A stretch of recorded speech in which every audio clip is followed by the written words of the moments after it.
शालेत आयोजित शुद्ध वाचन व बुकमार्क स्पर्धांना विद्यार्थ्यांचा उत्स्फूर्त प्रतिसाद लाभला. त्यानंतर 20 मार्च रोजी जागतिक कथाकथन दिनानिमित्त books and beyonds, Niharika book club आणि प्रिसिजन बुक क्लब यांच्या संयुक्त विद्यमानं आपण कथाकथन स्पर्धा घेतली होती. सोलापूर मधल्या 20 जणांनी त्यात सहभागी होत कथाकथन सादर केलं. त्यातल्या अनेकांनी स्वतः लिहिलेल्या कथा होत्या. हे कौतुक करण्यासारखं आहे आणि त्यातल्या बहुतांश कथा हे इंग्रजीमध्ये होत्या. हे आणखीन कौतुक करण्यासारखं आहे. हा एक वेगळा अनुभव आम्हाला त्या कथाकथन स्पर्धेच्या माध्यमातून आला. याचबरोबर दर सोमवारी पुस्तकावर बोलू काही या लेखमालिकेतून सोलापुरातील मान्यवर वाचक आणि अभियानातील सदस्य आपले विचार मांडत असून तरुण भारत संवादच्या माध्यमातून ही साहित्यिक अभिव्यक्ती अधिक व्यापक वाचकांपर्यंत पोहोचत आहे. अशा विविध उपक्रमातून प्रिसिजन वाचन अभियान एक समृद्ध आणि विस्तारत जाणारे साहित्यिक व्यासपीठ म्हणून आकार घेत आहे. सोलापुरातील सर्वच दैनिकांना, जर कोणी वर्तमानपत्रांचे प्रतिनिधी असतील तर त्यांना एक विनंती आहे की ही वाचन चळवळ आणि वाचन साधना जी प्रिसिजननी आणि इथं उपस्थित असलेल्या वाचक साधकांनी जी सुरू केलेली आहे, तर त्याला वाचन अभियानाला जर अधिकाधिक जागा दिली तर ती वाचन चळवळ निश्चितच सोलापुरात आणखीन वृद्धिंगत झाल्याशिवाय किंवा वाढल्याशिवाय राहणार नाही असं वाटतं. आज मी सुरुवातीला जसं म्हणालो तसा आज व्यासपीठावर 3 गुणांचा संगम असणार आहे. एक, अक्षरांचा एकनिष्ठ साधक असं म्हटलं तरी हरकत नाही, की ज्यांच्या नावामध्ये वैद्य आहे आणि ते निर्मळ पुस्तकांची चिकित्सा करतात. अशा प्रकारचे एक वेगळे वैद्य आज आपल्याला लाभलेले आहेत. दुसरे आहेत शब्दसूर आणि संवेदनांना जागते ठेवणारे आपले शिरीष देखणे सर. आणि त्यासोबत तिसरे आज आपल्याला लाभलेले आहेत अभिवचनासाठी त्या शब्दांना सूर आणि स्वतःच्या आवाजातून संवेदनातून जागे करणाऱ्या विद्याताई लिमये. खर तर असं म्हणायला हरकत नाही, या तिघांनाही अख्खं सोलापूर नव्हे महाराष्ट्रच ओळखतं, पण मी औपचारिकता पूर्ण करतोय कार्यक्रमाची. तिघांची वेगळ्या पद्धतीने ओळख करून देण्याचा प्रयत्न करतोय. आज आपल्याला प्रमुख पाहुणे म्हणून लाभलेले आहेत नितीन वैद्य सर. काही माणसं व्यवसायाने एक असतात आणि ध्यासाने पूर्णपणे वेगळी असतात आणि पूर्णपणे वेगळ्या पद्धतीने झपाटलेली असतात. व्यवसायाने स्थापत्य अभियंता असलेले पण पुस्तकांच्या निर्मळ आरोग्याची चिकित्सा करणारे व नावानेही वैद्य असलेले अक्षरांचे एकनिष्ठ साधक आपल्या सोलापूरचे असे लाडके व्यक्तिमत्व म्हणजे नितीन वैद्य. वाचन ही त्यांच्यासाठी केवळ एक साधना किंवा सवय म्हणता येणार नाही, तर त्यांचा वाचन म्हणजे श्वास आहे. आशय सारख्या उपक्रमातून वर्षानुवर्षे वाचन संस्कृती रुजवणं, 200हून अधिक लेख, सातत्याने चाललेलं सदर लेखन आणि वाचन प्रसंग, वाचून उरणारी पुस्तकं यांसारखी अनेक पुस्तकं, राजहंस पुस्तक पेठेचा पहिला हरिनरके महावाचक पुरस्कार, पुस्तकांसाठी पुणे मराठी ग्रंथालय, ठाणे मराठी ग्रंथ संग्रहालय आदींसह अनेक पुरस्काराने वैद्य यांना गौरवण्यात आलं आहे.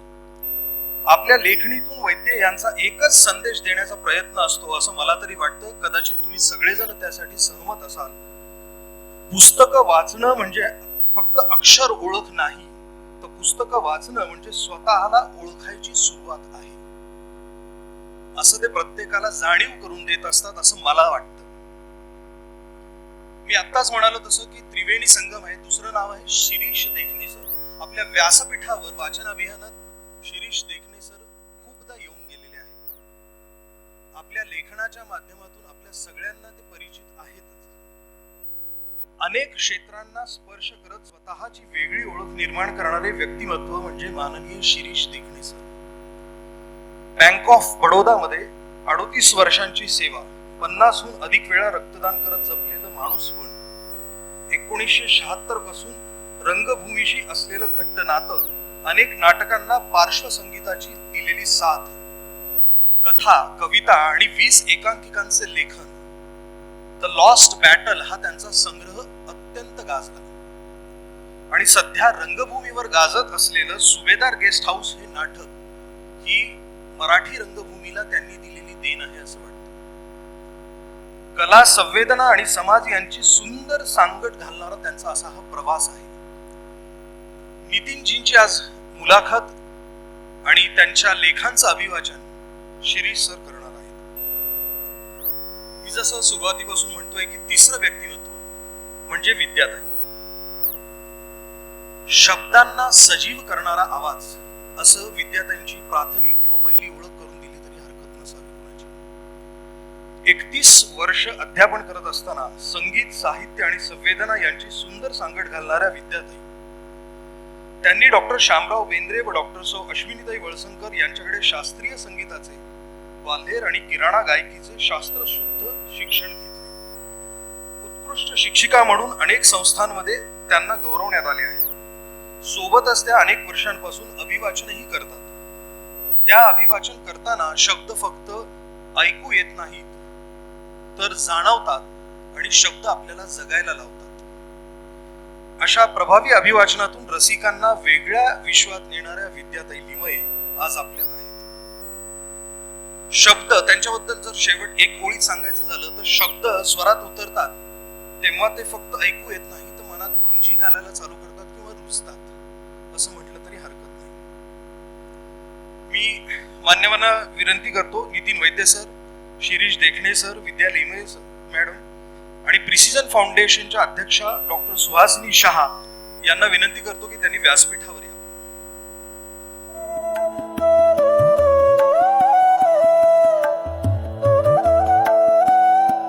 आणि पुस्तक या नितीनजींच्या पुस्तकांचं प्रकाशन आता सुहासिनी ताईंच्या हस्ते होत आहे. मी सुहासिनी मॅडमना विनंती करतो की वाचून उरणारी पुस्तकं या नितीन वैद्यजींच्या पुस्तकाचं प्रकाशन करावं.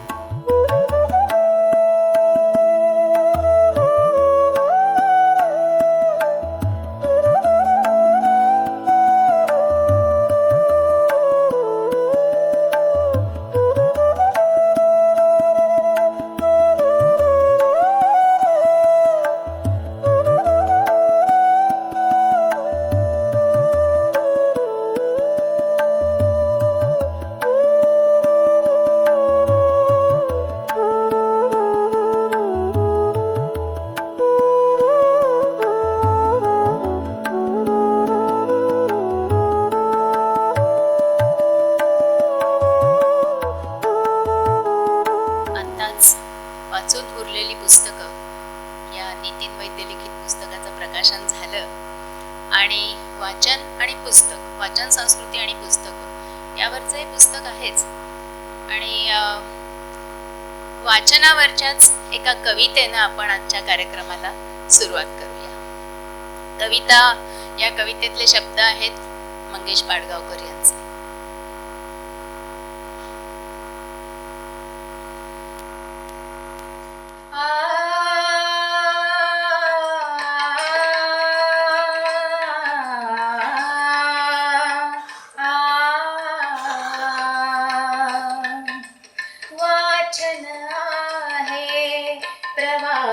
सुंदर वाचन आहे प्रवास सुंदर नव्या नव्या ज्ञानाचा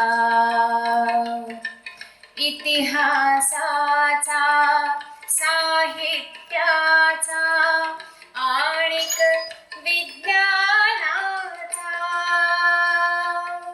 वाचन आहे प्रवास सुंदर नव्या जगाचे नव्या युगाचे प्रकाश गाणे गाते नव्या जगाचे नव्या युगाचे प्रकाश गाणे गाते ग्रंथ आमुचे साथी वाचन आहे प्रवास सुंदर ग्रंथ आमुच्या हाती ग्रंथ आमुच्या हाती, ग्रंथ उजळती अज्ञानाच्या अंधाराच्या राती, वाचन आहे प्रवास सुंदर, वाचन आहे प्रवास सुंदर, वाचन आहे प्रवास सुंदर.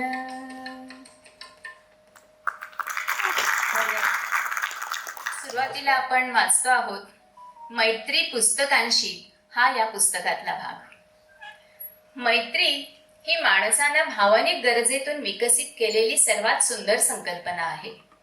दुसऱ्या जीवाशी जोडलं जाण्याच्या गरजेतून माणसाला कधीतरी नातेसंबंधांची जाणीव निर्माण झाली असावी.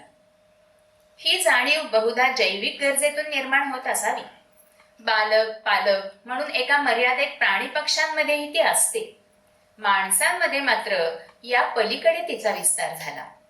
त्यातून समूह आणि नंतर समाज निर्माण झाले. तर रक्तसंबंधाच्या मर्यादेपलीकडे भावनिक गरजेतून मैत्रीचे बंध निर्माण झाले. रक्तसंबंधी निवडता येत नाहीत, पण मैत्रीत निवड करता येते, हे त्यातलं वेगळेपण. पण म्हणूनच त्याला अंतही असू शकतो. त्यातून जबाबदारी येते. मैत्रीतही नातं आहेच, पण ते लादलेलं नाही, सहवासातून फुललेलं विकसलेलं असतं. रक्तसंबंधातले हेवे दावे, स्वामित्व भावना, आपपरभाव यापासून मुक्त निर्मळतेचं प्रतीक असंही त्याला म्हणता येईल. विशुद्ध मैत्रीत स्नेहभाव असतो, स्वीकारशीलता असते, तसंच मोकळेपणही असायला हवं. मित्र काय सांगतोय, सल्ला देतोय याच्याशी मतभेद अर्थातच असू शकतात, पण त्याच्या हेतूबद्दल शंका यायला नको. हेतूबद्दल निशंक असणं ही विशुद्ध मैत्रीची अनिवार्य अट आहे. म्हणून मित्र काय म्हणेल याची भीती न बाळगता स्पष्टपणे बोलताही यायला हवं. त्यासाठी मित्रांमध्ये संवादाचं मोकळेपण असायला हवं. संत रामदास म्हणतात, लोक बहुत शोधावे त्यांचे अधिकार जाणावे, लोक बहुत शोधावे त्यांचे अधिकार जाणावे, जाण जाणोनी धरावे जवळ दुरी. खूप लोक पहावे, पात्रता ओळखावी आणि त्याप्रमाणेच त्यांना जवळ वा दूर करावं, असं ते म्हणतात. पण प्रत्यक्षात मैत्रीतली भावनिक गुंतवणूक असं करू देतेच असं नाही. या पुस्तकातील काही अंशांबरोबरच आपण अधूनमधून नितीन वैद्य यांच्याशी संवाद पण साधणार आहोत. तर मी नितीन वैद्यांना पहिला प्रश्न विचारतो की ही पुस्तक वाचनाची आवड मुळात निर्माण झाली कशी, आणि वाचून उरलेली पुस्तकं या शीर्षकातून नक्की काय सुचवायचं? नमस्कार. आता वाचनाची आवड कशी निर्माण झाली असं काय सांगता येत नाही. मला आठवतं तेव्हापासून मी वाचतोच आहे. खरं तर आई मला आठवते ना, त्या आई अलीकडे खूप म्हणजे खूपच वाचते. म्हणजे आई आमच्या घरी आली पहिल्यांदा आता की पहिल्यांदा माझ्या पुस्तकाच्या खोलीत जाते. पहिले नवीन पुस्तक कुठली आली आहे त्या उत्सुकतेने बघते, चाळते, तशीच उभारते वाचत बराच वेळ. त्याच्या आधी माझे आजोबा म्हणजे आईचे वडील ते खूप वाचायचे. त्यामुळं मला असं प्राथमिक ढोबळपणे म्हणता येईल की आईकडून आलं. पण असं काय नियमन नसतो काय. मला आठवतं तेव्हापासून मी वाचतोच आहे. वाचतो म्हणजे लहानपणी मला आज आठवते की शाळेत घरात पुस्तकं नव्हती अजिबात, आणि पुस्तकं नाही, पेपर सुद्धा येत नव्हता घरात. मग आम्ही आजीच्या मागं लागायचो, मी आणि माझी मोठी बहीण. ती वर्षभरानेच मोठी, मग आम्ही दोघं तिच्या मागे लागायचो. घरात पेपर तरी लाव, विश्वसमाचार तरी लाव. त्या विश्वसमाचार का तर त्याच्यामध्ये दर शुक्रवारी 2 पानं मुख्य पूर्ण भरून सिनेमाच्या जाहिराती यायच्या नव्या, त्या बघायला वाचा, आणि ते त्याचं पेपर तरी लाव. मग तो पेपर 5:30ला यायचा. मग आजी फार मागे लागले की आजी पेपर लावायची, आणि महिनाभर गेला की महिन्याच्या शेवटच्या दिवशी ती सारखं, तिला पाय नव्हता, सारखं जायचे. ती 5:30ला सारखं दरवाज्यात जाऊन बसायचे, उद्यापासून पेपर नको असं सांगायचं. त्याच्यामुळे आम्हाला ते कळायचंच नाही. आम्हाला ते पेपरवाल्याला काय, ते पेपरला सुट्टी असेल किंवा आज काय पेपरवाला आजारी असेल, 3-4 दिवसांनी लक्षात द्यायचं. मग पुन्हा भणभण सुरू व्हायची. तर म्हणून मग मी नंतर थोडासा मोठा म्हणजे 6वी-7वीत गेल्यावर शेजारी जायला लागलो. शेजारी संचार यायचा, ते शेजारचे काका निवृत्त शिक्षक होते आणि त्यांना जाड भिंगाचा चष्मा होता, म्हणजे नाकाजवळ पेपर झाल्याशिवाय वाचता यायचा नाही. मी फार दिवस त्यांच्या घरी जायचं, सकाळी 7 वाजता जायचं घरी आणि त्यांचा पेपर कधी वाचून होतो आणि वाट बघत बसायचं. तर त्यांनी 3-4 दिवस असं झाल्यावर ते मला एकदा म्हणाले की तुला पेपर वाचायचा ना, मग आधी एक काम कर, मला सगळं हेडलाईन्स वाचून दाखव आणि मग तू पेपर घे वाचायला.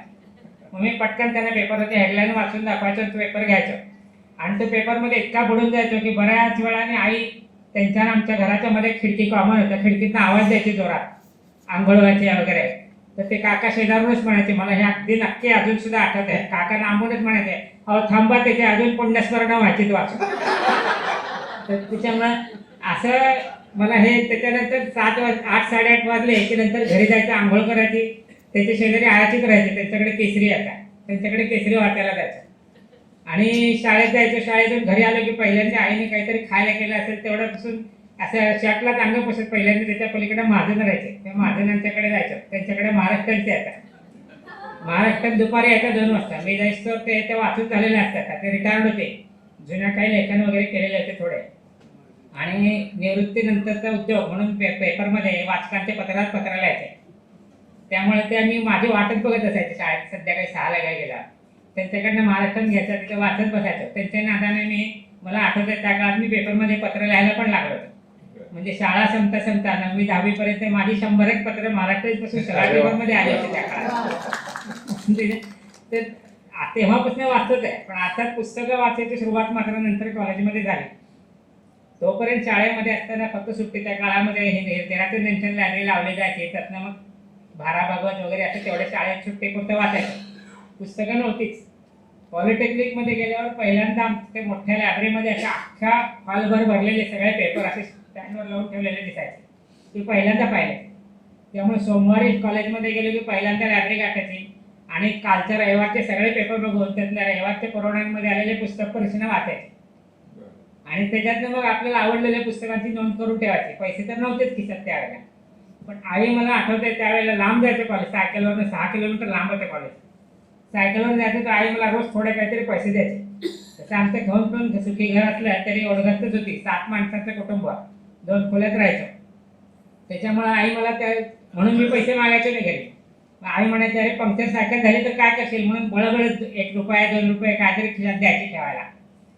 तर मी असे केलेले आधीतनं पैसे थोडे जमले की मग एखादं पुस्तक पोस्टात पत्र लिहून मेमो करायची, प्रकाशकाला मागवायचं, अशी ते पुस्तकाची सुरुवात झाली.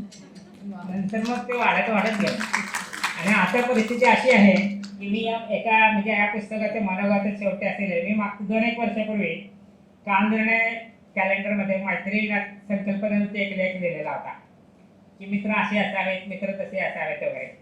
नंतर तो लेखाला खूप चांगला प्रतिसाद मिळाला. तर तो वाचून मला 2-1 वर्षांनी आपले छंद नावाचा दिवाळी अंक त्यांच्याकडून मला पत्र आला की त्यांचा 25वा दिवाळी अंक ते मैत्रीविषयी करणार आहेत, तर तुम्ही पुस्तकांची मैत्री या विषयावर लिहा. मग मला असं वाटायचं, मग मी काय केलं, मी पहिल्यांदा मला तर वाटलं असं काय पुस्तकांची मैत्री काय लिहिणार. मग नंतर माझ्या लक्षात आलं की आपण मैत्री संकल्पनेवर लेख लिहिला आहे. मग मी त्या लेखामध्ये पूर्ण मित्र म्हणून जे निकष लावले होते ते सगळे पुस्तकांना लावून पाहिले, तर मला लक्षात असं की पुस्तकही माणसांपेक्षा अधिक चांगले मित्र होऊ शकतात.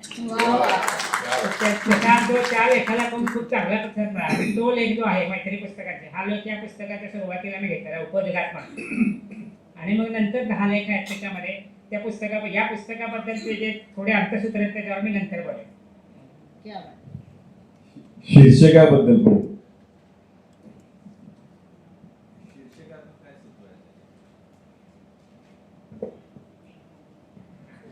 असे विचारले की वाचून उरणारी पुस्तकं याविषयी शीर्षकातून काय सुचवतं.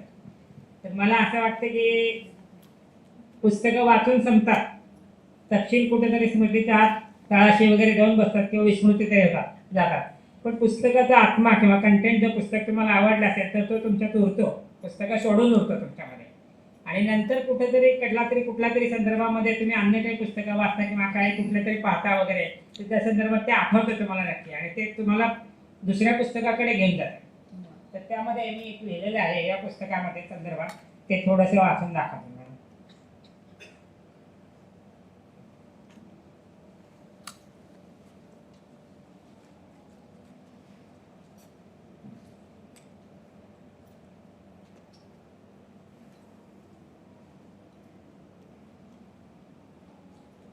पुस्तकं आणि वाचन या संदर्भातलं बरंच काही वाचलेलं लक्षात राहून गेलेलं.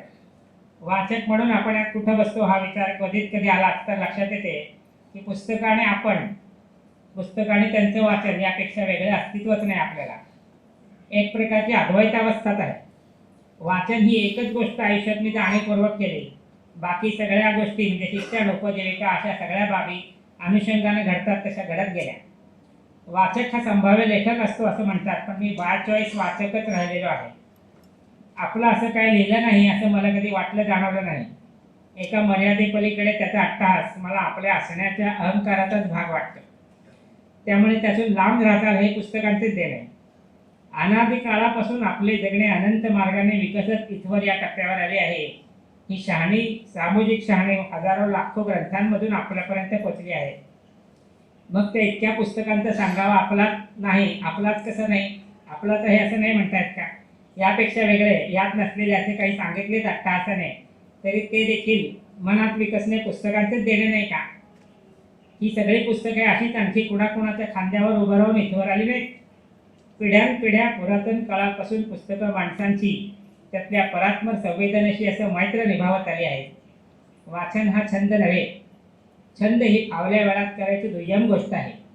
मला वाचन ही जीवनशैली वाटत आली कायम. तिथून जगभरातल्या असंख्य मित्रांनी माझे जग काल आणि आजही गजबजून गेले आहे.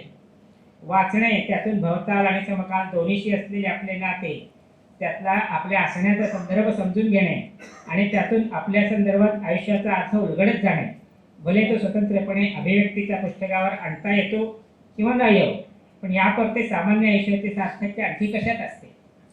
तर मला असं वाटतं की पुस्तकं पुरून उरतात तुमच्यात, तर तुमच्यामध्ये तुमचा जो विचार बदलत जातो, तुमची माणूस म्हणून जी घडघडण नंतर होत जाते पुस्तकांमुळे. गंभीर वाचन असेल तर त्यांनी तुम्हाला बदललंच पाहिजे. बदलणारं वाचनच गंभीर असेल, नाही तर बाकी जे वाचन आहे ते छंदामध्ये सहज मोडता येईल. पण असं जे बदल तुमच्यात घडतात ते पुस्तक तुमच्यात उरलेलं आहे वाचल्यानंतरही, ह्याचंच लक्षण असतं ना. तर त्या अर्थाने अशी तुमच्या आत उतरलेली पुस्तक आहेत, तो संदर्भ मला अभिप्रेत आहे वाचन होण्याचा. धन्यवाद. युनेस्कोने 1972 हे आंतरराष्ट्रीय ग्रंथ वर्ष म्हणून साजरं केलं. त्या उपक्रमाचा एक भाग म्हणून राल्फ स्टेगर यांनी जगभरच्या वाचनासंबंधीचा एक ढोबळ पाहणी अहवाल प्रसिद्ध केला होता, रोड्स टू रीडिंग या शीर्षकाने. म. दळवी यांनी त्याचा वाचनाच्या वाटा या नावाने मराठी अनुवाद केला. वाचन म्हणजे काय? वाचनाने काय साधतं? वाचन सवय वृद्धिंगत कशी करता येईल? यासह अनेक विषय त्यात थोडक्यात मांडले आहेत. त्यासाठी जगभरच्या विविध सर्वेक्षणांचे संदर्भ त्याला आहे. पुरातन काळापासून जगाच्या विविध भागात कसल्याच सोयी सुविधा नसताना मौल्यवान ग्रंथ पोहोचवणारे प्रवासी ते आज जगाच्या कानाकोपऱ्यात मुलांपर्यंत पुस्तकं पोहोचावीत यासाठी प्रयत्न करणारी माणसं, संस्था यांच्या नोंदी त्यात आहेत. त्यात जॉर्ज लुई बोरेसचा अनुभव दिला आहे. तो म्हणतो, सुदैवानं मला फक्त शाळेतच शिक्षण मिळालं नाही, तर माझ्या वडिलांच्या वाचनालयातही शिकतात. मी बालपणाचा विचार करतो तेव्हा मला शेजारी आठवत नाही, तर वडिलांचं ग्रंथालय आणि जगाची ओळख करून देणारे त्यातले ग्रंथ आठवतात. बोर्हेसनेच आणखी एका ठिकाणी म्हटलंय, मी स्वर्गाची कल्पना करतो तेव्हा डोळ्यासमोर ग्रंथालय उभं राहतं. आवडत्या जिवलग माणसा मित्रांनी गजबजलेल्या भोवतालाची कल्पना करून पहा. पुस्तकांच्या सहवासाची सवय माणसात कसं परिवर्तन घडवून आणते त्याचे काही टप्पे त्यात दिले. ते असे: जाणीव, जीतून नव्या कल्पनांचे प्रथमच ज्ञान होणे, त्यात रस निर्माण होणे, समकालाच्या संदर्भात त्यांचं मूल्यमापन होणे, त्यांचा मनोमन स्वीकार आणि शेवटी प्रत्यक्ष वर्तनात अंमलबजावणी. वाचनाच्या वेडाचीही अनेक उदाहरणं पुस्तकामध्ये आहेत. माझ्यापेक्षा तुला पुस्तकातच अधिक रस आहे असा आरोप करणाऱ्या मैत्रिणी हे तर प्रातिनिधिक, त्यालाही ते मान्य होत असतंच. अर्थात छंद म्हणून वाचणारे या मर्यादेपर्यंत पोचत नाहीत. मैत्री हा जसा छंद नाही तसंच वाचनही, मगाशीच त्यांनी सांगितलं. छंद ही फावल्या वेळात करायची दुय्यम गोष्ट आहे. वाचन मात्र तुमच्या जीवनशैलीचा भाग होईल, तेव्हाच तुमच्यात बदलांची शक्यता निर्माण होते. वाचनाच्या प्रसारार्थ उपक्रमांचीही माहिती या पुस्तकात आहे. पण ग्रंथप्रसाराचं काम व्यापारी पद्धतीनं वाढलं तर परिणाम कमी होतो. पुस्तक विक्री हा महत्त्वाचा विषय, तरी वाचनाच्या आनंदावर विरजण पडेल इतक्या उघडपणे तो पुढे येऊ नये असंही त्यात म्हटलं गेलं आहे. ते पुरेसे स्पष्ट आहे. कितीही वाटलं तरी घाऊक पद्धतीनं जिवलग मित्र मिळवता येत नाहीत. ललित मासिकाने त्याच्या सुवर्ण महोत्सवी वर्षात वर्षभर वेगवेगळे विशेषांक काढले होते. त्यात सर्व साहित्यातल्या सर्व विधांव्यतिरिक्त वाचन संस्कृती अंकही होता. त्याही आधी मॅजेस्टिकसाठीच गाढे वाचन व्यासंगी शशिकांत सावंत यांनी औदुंबरचा वाचन विशेषांक संपादित केला होता. त्यात अनेकांनी आपले वाचनानुभव मांडले आहेत. ललितमध्ये अभिराम भडकमकरांनी आपल्या लेखात म्हटलंय, नॅशनल स्कूल ऑफ ड्रामामध्ये सत्यदेव दुबेंनी त्यांना सांगितलं, हर रोज एक नाटक पढो. हे भडकमकरांनी तिथं एका व्रतासारखं पाळलं. त्यामुळे काय झालं हेही पुढे भडकमकर सांगतात. ते मला माझ्याच संदर्भात आठवू लागलं. वैद्य म्हणतात, मलाही 2012 साली या अंकाचं संपादन केलेल्या संजय जोशींनी माझ्या 44व्या वाढदिवसानिमित्त शुभेच्छा देताना ते सगळ्यांनाच लिहितात तसं उर्वरित 56 वर्षात 5600 पुस्तकं वाचून होवोत असं लिहिलेलं होतं. 100 वर्षांचे किमान वाचनक्षम आयुष्य आणि त्यात दरवर्षी 100 पुस्तकं, हे दोन्ही अशक्यप्राय योग जमून आले तरी एवढीच पुस्तकं वाचून होती. या त्यातल्या गर्भितार्थानं जसं भानावर आणलं तोवर कसलीच साहित्यिक शैक्षणिक पार्श्वभूमी नसताना केवळ हौसेपोटी म्हणून त्याच सहजतेत, खरं तर गैरशिस्तीच वाचणारा मला तेव्हा हे एखाद्या सूत्रासारखं वाटलं. दरवर्षी किमान 100 पुस्तकं वाचायची. पुढची 10 वर्ष हे कसोशीनं साध्य केल्यावर लक्षात आलं ते भडकमकरांनी लिहिलं त्या अनुभवातलंच होतं. निवडीला फार वाव नव्हता म्हणून एरवी वाट्याला गेलो नसतो अशी कितीतरी पुस्तकं वाचली या काळात. मित्र निवडता येतात असं म्हणतो तरी त्या निवडीला आपल्या अभिरुची, आकलन परिघाची तसंच पूर्वग्रहांचीही मर्यादा असते. आता मात्र वाटतं थोडं मोकळं सोडावं मनाला. मित्र होऊ इच्छिणाऱ्यांनाच आपली निवड करू द्यावी. हिंदीतले मान्यवर प्रकाशन असलेल्या राजकमल प्रकाशन समूहानं 2 वर्षापूर्वी आपली 75 वर्ष पुरी केली. त्यानिमित्तानं वाचकांना पाठवलेल्या पत्रात म्हटलं होतं, हम स्वीकार करते हैं कि मानव मन के उत्तम स्वास्थ्य के लिए अच्छी किताबों की जितनी आवश्यकता है, किताबों को भी अपने जीवन के लिए जागरूक पाठकों की लगातार जरूरत है. यातली व्यावसायिक सफाई बाजूला ठेवून वाचनानुभवाच्या प्रकाशात पाहिलं तर त्यातली सच्चाई लक्षात येईल. पुस्तकं देखील खऱ्या मित्रांप्रमाणे तुम्हाला शोधत येतात. अशी कितीतरी वेगवेगळी पुस्तकं आली वाचनात या काळात. हिंदी, मराठी, इंग्रजी सुद्धा. एरवी मनोविकासने प्रकाशित केलेली नूर जहीर, सलमा, निर्मला पुतुल, वोल्गा, वैदेही, प्रतिभा राय, चित्रा मुदगल, मृदुला गर्ग, सुधा अरोरा अशा देशभरच्या कितीतरी लेखक स्त्रियांचे स्त्रीवादाचे विविध पदर उलगडणारे कथा, कविता, कादंबरी, वैचारिक असं विविधांगी लेखन. जोडीला हिंदीतल्याच लता शर्मांचं पुस्तक औरत अपने लिए, व्हर्जिनिया वुल्फचं हिंदीत आलेलं जगप्रसिद्ध पुस्तक अपना एक कमरा, झुंपा लाहिरीची नेम सेक, अकस्टम अर्थ, in other words, clothing of books यासारखी विविध रंगी कथनं सलग कशी वाचली असती.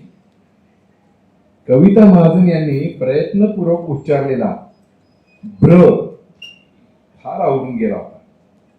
त्यांनीच या मालिकेचं संपादन केलं होतं. म्हणूनही या मालिकेकडे वळलो असेल कदाचित. पण निरपेक्ष मैत्री आपला मानसिक विस्तारत जातो याचा सुखद अनुभव आला. आपल्या कथित बलस्थानांची जाणीव आपल्याला असतेच, पण आपल्या मर्यादांचीही जाणीव करून देतात, त्या पार करण्यासाठी हात देतात ते मित्र असतात. पुस्तकं अशा प्रयत्नांसाठी मूक सेतू होतात, हे अनुभवलं या दशकभरात. तर आता नितीन वैद्यांना पुढचा प्रश्न विचारूयात. भाराभर पुस्तकं वाचून स्वतंत्र विचार करण्याची शक्ती नाहीशी होते असं म्हणतात, आणि बऱ्याचदा अनुभवाला येत असा की काय वाचलं हे पण लक्षात राहत नाही आपल्याला. हे बरोबर आहे का? असेल तर हे कसं होतं, आणि मान्य नसेल तर का नाही?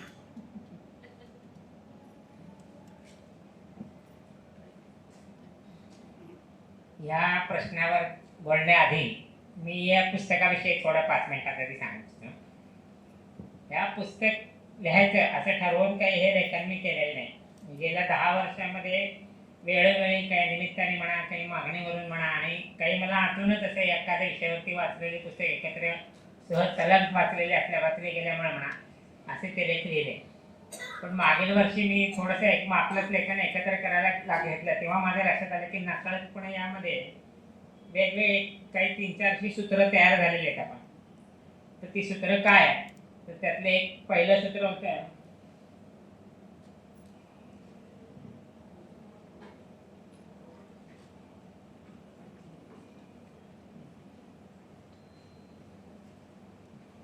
पुस्तकांकडून पुस्तकांकडे. तेव्हा या पुस्तकामध्ये एक लेख आहे, ओम थानवींचं मोहेंजोदडो आणि हडप्पाचे जे अवशेष आहेत त्या अवशेषासंदर्भात तिथल्या पाहणी केल्याचं आहे, तिथल्या पर्यटनासंबंधातला एक लेख आहे. ओम थानवी लोकसत्ताचे वार्ताहर संपादक होते आणि ते राजस्थानचे. मोहनजोदडो हे लाडकाणामध्ये आहे, पाकिस्तानामध्ये. तर ते लाडकाणा आणि राजस्थान जोडलेलेच आहेत. तेव्हा त्यांना आधीपासून असे वाटत होते की मोहनजोदडोला आपले भाऊ बहीण कधीतरी पूर्वीच्या काही राहत असतील, तर ते बघावेत. तर त्याने तिथे गेल्यावर ते सगळं बघितलं त्याने, आणि संध्याकाळी तेव्हा ती वर असं टेकडीवर जाऊन बघितलं, तेव्हा खालून वर ते बर्ड्स आय बघतात तसं. तर त्या अवशेषाकडे बघताना त्यांच्या लक्षात आलं की इथली घरं, छोट्या छोट्या गल्ल्या वगैरे छोटी छोटी घरं आहेत, ती सगळी घरं ही रस्त्याकडे पाठ करून उभे आहेत. म्हणजे 2 गल्ल्या आहेत, दोन्हीकडे दोन ओळी घरांच्या, त्या घरांच्या ओळी पाठी आहेत ते रस्त्याकडे, आणि आत तोंडात प्रवेशद्वार आत आहेत. म्हणजे एखाद्या घरात जायचं तर तुम्हाला गल्लीतून एका गल्लीतून दुसऱ्या गल्लीत असं ओळखत जायला लागतं. तर त्यांना असं आठवतंय की चंदीगडमध्ये पण अशीच रचना आहे. चंदीगड वेल प्लॅन सिटी भारतातली म्हणतात, नवीन आधुनिक. तर त्यामध्ये पण सेक्टरमध्ये घरांची तोंड आहेत ती आत आहेत, आणि पाठीमागे रस्ता आहे, हे रस्ते पाठ रस्त्यांकडे आहे. तर त्यांना असं वाटतं की चंदीगड त्यांनी असं लाख अरबोजे इथे येऊन गेला होता काय, ते बघितलं काय. आणि त्यांनी असं एक शब्द वाक्य त्यांच्या मनात येते, सुना है कविता में से कविता निकलती है. तर मला त्यांना जसं ते कवितेला जोडून घ्यायचं असं वाटलं, तसं मला ही संकल्पना एकदम पुस्तकांशी जोडून घ्यावीशी वाटली. मला वाटलं अरे वा, किताब में से किताब निकलती है.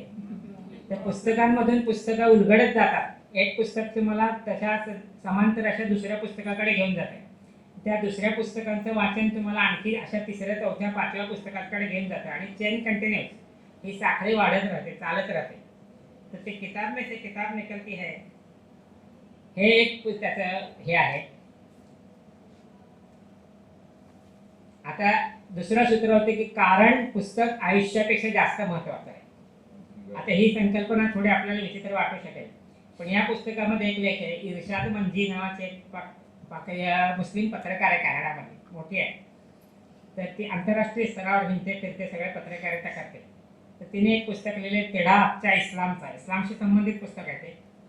तर ते स्वतः ती इस्लामशी झगडा करत, धर्माशी झगडा करत हिंडते.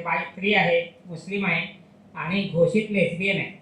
त्याच्यामुळे डेडली कॉम्बिनेशन आहे त्याने. त्यामुळे तिला सतत संघर्ष, मारामाऱ्या, हल्ले होणं हे अंगवळणी पडलेलं आहे तिला. तर तिने काही वर्षांपूर्वी सलमान रश्दींची भेट घेतली, सलमान रश्दींची मुलाखत घेतली. ती त्यांनी घेतलेली मुलाखत युट्यूबवर आहे अजून. तिने त्यांना असा काही प्रश्न विचारला, तर सलमान रश्दी त्यावेळेला नुकतेच हल्ला झालेला होता त्याच्यावर. 35 वर्ष ते त्यांच्यावर फतवा निघालेला होता, त्याच्यामुळे ते अज्ञातवासात राहत होते, पोलीस संरक्षणात राहत होते. तर जेव्हा ते बाहेर धाडसाने बाहेर आले तेव्हा त्यांच्या समारंभात हल्ला झाला आणि त्या हल्ल्यामध्ये त्यांचा एक डोळा गेला आणि 8 महिने ते हॉस्पिटलमध्ये होते आणि जीवावरचं दुखणं आणि बरंच काही कमतरता घेऊन बाहेर आले. तर तिने जेव्हा त्याला प्रश्न विचारला की तर ते प्रश्न विचारायच्या आधीच ते तिला म्हणाले की तू लिहायला पाहिजे. तर ती त्याला म्हणाली अहो तुम्ही आत्ता लिहिण्यातून आणि पुस्तकं लिहिली तुम्ही की त्यातूनच तुम्ही इतकं सगळं घेतलेलं आहे. तुम्ही इतके धाडसी आहात, तुम्हाला आंतरराष्ट्रीय पातळीवरचं संरक्षण होतं, राजदूतांचं संरक्षण होतं, तरी तुम्हाला 35 वर्षात अज्ञातवासात राहायला पाहिजे. माझ्याकडे तर काहीच नाही, मी स्त्री आहे आणि तरी तुम्ही मला असा सल्ला देताय.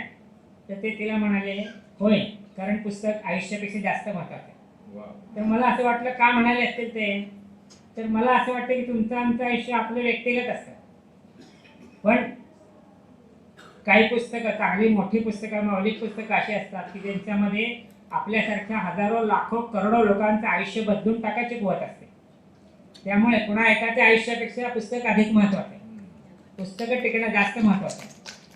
हे त्याच्यामध्ये सूत्र असं होतं की पुस्तक आयुष्यापेक्षा जास्त महत्त्वाचं आहे.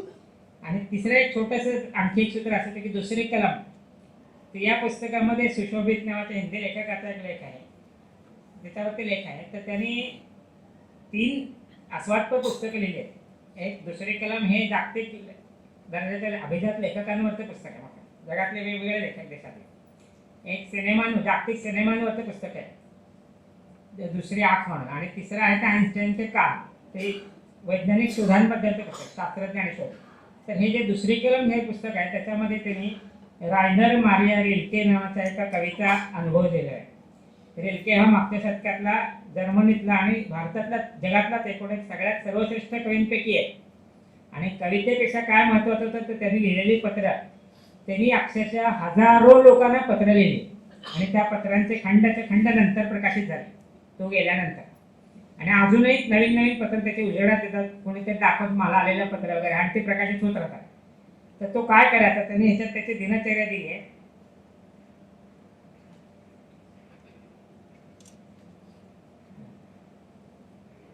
तो काय करायचा तर त्याच्या मेजावरती पांढऱ्या शुद्ध कागदांची चळत, 2 लेखण्या, 2 शाईच्या देवती आणि 2 चरटी असं कायम ठेवलेलं असायचं सगळं. सकाळी उठल्यानंतर तो पहिल्यांदा सगळा फ्रेश होऊन कामाला बसला नाही जावा की पहिल्यांदा तो एकीचा उपयोग काय करायचा, एका चरटीचा उपयोग आपल्या औपचारिक कामं, सगळे अर्ज कुठले लिहायचे किंवा असं काही ऑफिसची कामं काम करायचं होतं त्याची कामं. आणि दुसरं लिहायचा तो पत्रव्यवहार लिहिणे, कविता लिहिणे. पत्रव्यवहार पण पहिला आहे, दुसरी चळती फक्त कवितेसाठी राखून ठेवले. मग कदाचित काय व्हायचं, औपचारिक काम आटोपल्यावर तो आधी पत्राला उत्तरं लिहायला बसायचा कविता लिहिण्याआधी.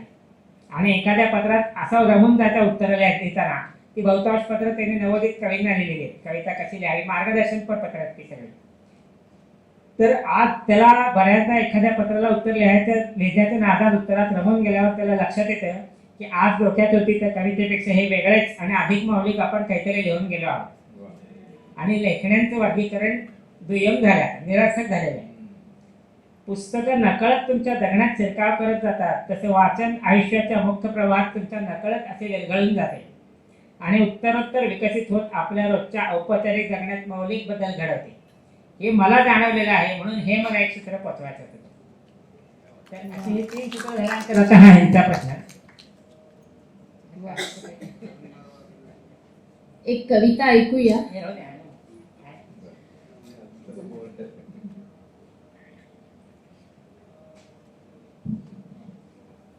भाराभर पुस्तकं वाचून स्वतंत्र विचार करण्याची शक्ती नाहीशी होते असं म्हणतात, ते बरोबर आहे का? असेल तर हे कसे होते आणि मान्य नसेल तर का नाही? अर्थातच होत नाही, कारण मुळात आपण असं म्हणतो स्वतंत्र विचार करण्याची शक्ती ही तुमची असते का? हा मुळातला प्रश्न आहे. माणसं जरी जन्मतः काय घेऊन येतो, प्रतिभा वगैरे घेऊन येतो म्हणतात ती. आता सरदेशमुखांनी याच्या संदर्भात लिहिलेले ते सतत सगळ्या ह्याच्यामध्ये संदर्भ कोट करायचे, यांनी असं म्हटलेले त्यांनी असं म्हटले असं न म्हणता पण उदाहरणं द्यायची असे लोकांची. तेंडुलकर एकदा त्यांच्याबरोबर चर्चेत असताना तेंडुलकरांनी त्यांना सांगितलं तुमच्या ह्याच्यात कोटेशन्स फार असतात. तेंडुलकरांना दुसऱ्याचं कोट केलेलं अजिबात ऐकायचं, तुला काय वाटतं ते सांग, बाकी त्यांना नाही. तर सरदेशमुख त्यांना म्हणाले की ज्यांना पूर्वसूत्र नाही तसा कोण आहे तो सांगा पाहिजे. संतांसहित सगळ्या लोकांना, दार्शनिक लोकांना सुद्धा पूर्वसूत्र आहे. माणसं आयुष्यभर आत्ता ही सगळी शहाणी सामूहिक शहाणी निर्माण झाली आहे ती हजारो वर्षाची पुस्तकं एका पिढीतून दुसऱ्या पिढीकडे दुसऱ्या तिसऱ्या पिढीकडे असं होत निर्माण झाले. त्यामुळं भाराभार पुस्तकं आणि मुळात भाराभार पुस्तकं म्हणजे काय, भाराभार पुस्तकं जे वाचतात ते लोक विचार करतच नाहीत असं त्याचं सरळ अर्थ आहे. म्हणजे टाइमपास करायचं. माझ्याकडे ओळखीत एक माणूस आहे, तो असा इतका वाचायचा की रोज सर्क्युलेटिंग लायब्ररीतनं पुस्तक आणायची, एक कादंबरी आणायची आणि दिवसभर बसून एक कादंबरी रोज वाचायची. पण 20-25 वर्ष अशा वर्षात 300+ कादंबऱ्या वाचून त्या माणसात शून्य बदल झाले. अशी भाराभार पुस्तकं वाचली काय नाही वाचली काय त्याच्याने काय फरक पडतच नाही. पण जर मौलिक असं काही तुम्ही वाचणार असाल तर त्याच्यामध्ये तुमच्या विचारांमध्ये चांगलाच बदल होतो. आणि मुळात वाचणं, गांभीर्याने वाचणं असं आपण ज्याला म्हणतो, ते तुम्हाला बदलण्यासाठीच आहे, तुम्हाला अस्वस्थ करण्यासाठीच आहे. पुस्तकाने चांगल्या अर्थाने अस्वस्थ केलंच पाहिजे असं मला वाटतं. तसं केलं तर तुमच्या बदलाची प्रक्रियाच राहत नाही. आनंद आपल्याला अनेक गोष्टींपासून मिळतो, पण पुस्तकं अस्वस्थ करतात, ते चांगल्या अर्थाने अस्वस्थ करतात, तुमची जीवनजगणं अधिक रुंद करतात.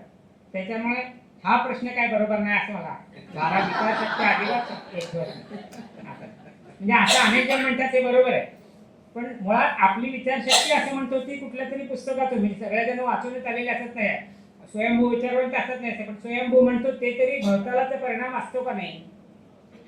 मेंदू असा ही आकाशातनं पडलेली गोष्ट नाही, संस्कार असतातच ते. त्यामुळे आपण पुस्तकाचे संस्कार स्मरा असे काही म्हणत नाही, पण वाचलं तरी शेवटी काय घ्यायचं काय नाही हे पण तुमच्याकडे असतेच का नाही. ग्रहण शक्ती असते तुमच्याकडे, तुमचे कल असतात, त्या कलानुसार तुम्ही वाचता. त्याच्यामुळे असं मला वाटत नाही. नितीन म्हणजे अगदी परखड उत्तर देण्यात स्पष्ट मत असतात त्याची अगदी. यावरून मला एक आठवलं, मध्यंतरी एका वयस्कर गृहस्थांशी बोलत असताना ते म्हणाले, हल्ली मी जास्त वाचायचं सोडून दिलंय. म्हणजे म्हटलं का हो? अहो काय किती वाचलं तरी आपल्यात आता काही बदल होणार नाही. आता एक कविता ऐकूया. कविता आहे राजा शिरगुप्पे यांची.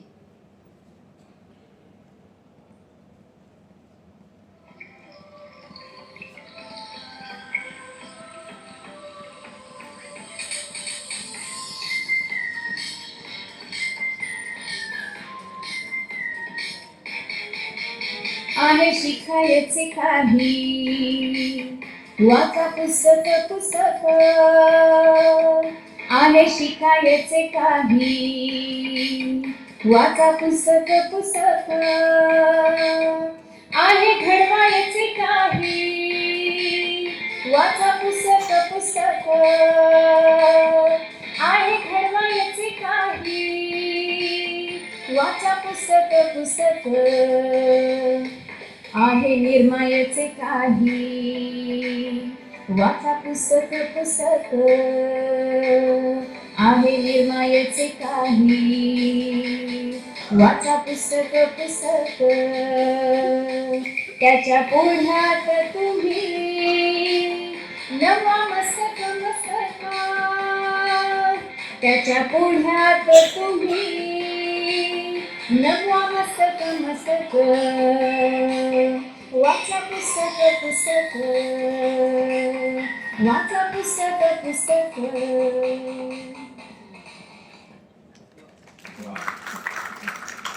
पुन्हा पुस्तकाकडे वळूया आपण.